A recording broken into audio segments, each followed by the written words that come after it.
Kalau ada orang bertanya, Iskandar Muda itu siapa? Maka banyak yang menjawab, dia itu Raja Aceh. Betul beliau seorang raja? Betul. Tapi Belanda tahu bahwa Raja Iskandar Muda itu seorang raja yang pernah membawa Aceh bergemilang dengan segala kekuatan di masanya.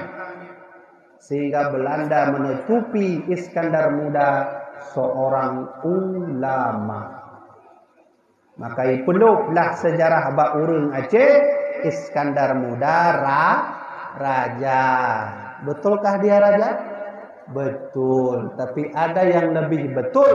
Beliau sebenarnya bukan seorang raja, tapi beliau seorang ulama besar. Umur 20 tahun sudah bisa baca nahu. Umur 20 tahun sudah hafal Quran. Umur 23 tahun sudah pandai membaca hadis, menghafal hadis. Lalu Sultan Aceh mengangkat beliau menjadi seorang raja. Ditutupi sejarahnya oleh Belanda. Mufhum maksud dulu? Iskandar Muda itu ulama. Lalu seluruh ulama dan raja mengangkat beliau jut ke Raja Aceh.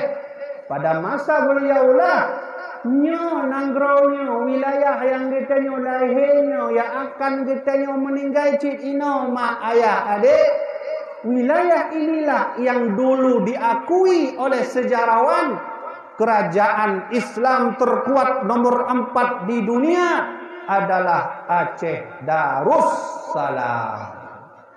Tapi hari ini hilang, tak ada. Andai Tengku Umar hidup, dia akan menangis melihat cucunya tak mau lagi ke masjid. Andai Syekh Abdul Rauf As-Singkili hidup, dia lihat cucunya tak mau lagi pergi mengaji. Andai Ratu Syafatuddin Laksamana Hayati Cudnyadin melihat cucu-cucunya yang perempuan tak mau lagi memegang kitabnya, Qurannya, dia tinggalkan Islamnya dan tak mau lagi menjalankan agamanya.